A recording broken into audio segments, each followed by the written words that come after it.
The 1970 Plymouth Road Runner /GTX, the no-nonsense muscle car that outsmarted everyone. Imagine walking into a Plymouth dealership in 1970. The salesman walks you past luxury trims and loaded option packages and stops in front of something deliberately plain.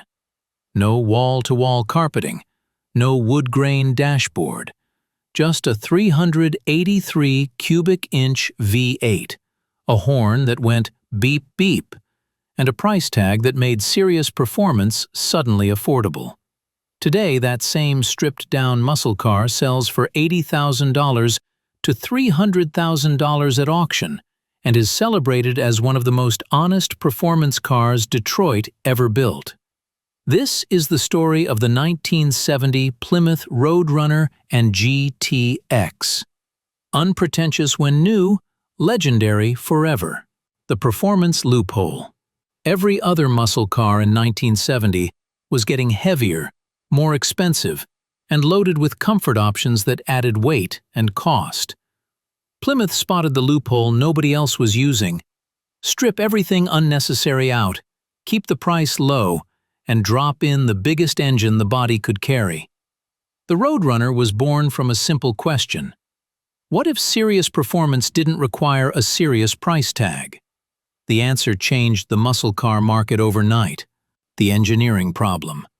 Plymouth used the B-body platform, a large, rigid structure originally engineered for full-size cars, giving the Road Runner strength and stability rivals couldn't match at the price. The standard 383 Magnum was heavily modified with free-flowing heads, a performance cam, and exhaust manifolds borrowed from the 440. The optional 440 six-pack, 3 two-barrel carburetors on a single intake, delivered brutal torque. And then there was the 426 Hemi, the most feared street engine in America. Serious engineering wrapped in deliberately humble sheet metal.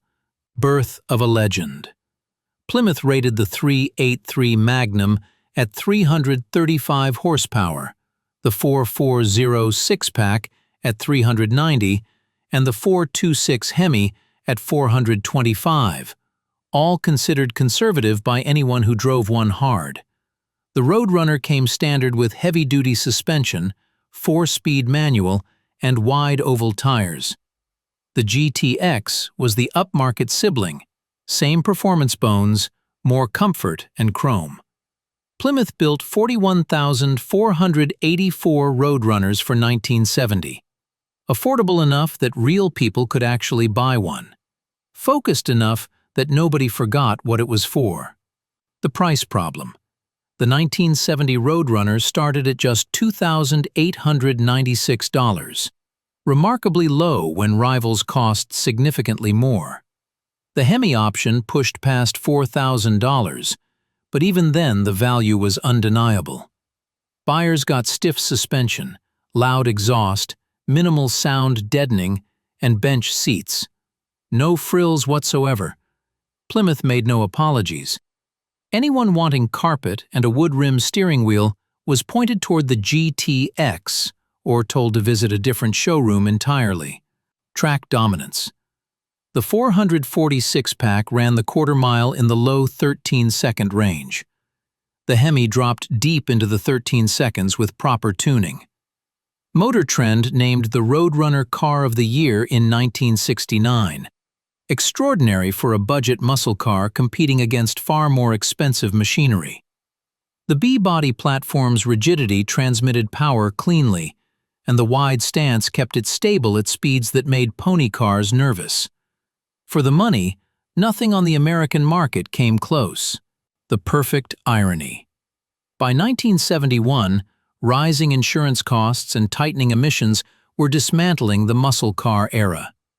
Plymouth detuned engines and production numbers collapsed. By 1974, the Road Runner was barely recognizable. Yet the 1970 model survived in garages and barns across America. The same stripped-down simplicity that seemed like a budget compromise became the quality collector's prize most today. No clutter, no pretension, just performance. authentication, and investment. Every 1970 Plymouth carries a fender tag encoding every factory option, color, engine, and transmission. Hemi cars are heavily scrutinized. Clone cars exist, and the engine commands an enormous premium. Genuine Hemi Road Runners have crossed $300,000 at auction. Numbers matching 446-pack examples sell for $100,000 to $180,000. Even base 383 cars in solid condition command $60,000 and above. A car that's stickered under $3,000 now commands prices that would stagger the original buyer. Full circle. A car deliberately built without luxury became one of the most luxurious things a collector can own. The 1970 Plymouth Road Runner and GTX proved that honesty, building exactly what you promise without padding the price or spec sheet, creates something that outlasts every compromise. The next time something seems too simple or too stripped down for its moment, pay attention. You might be looking at tomorrow's legend. Drive safe, and watch for automotive history in the making.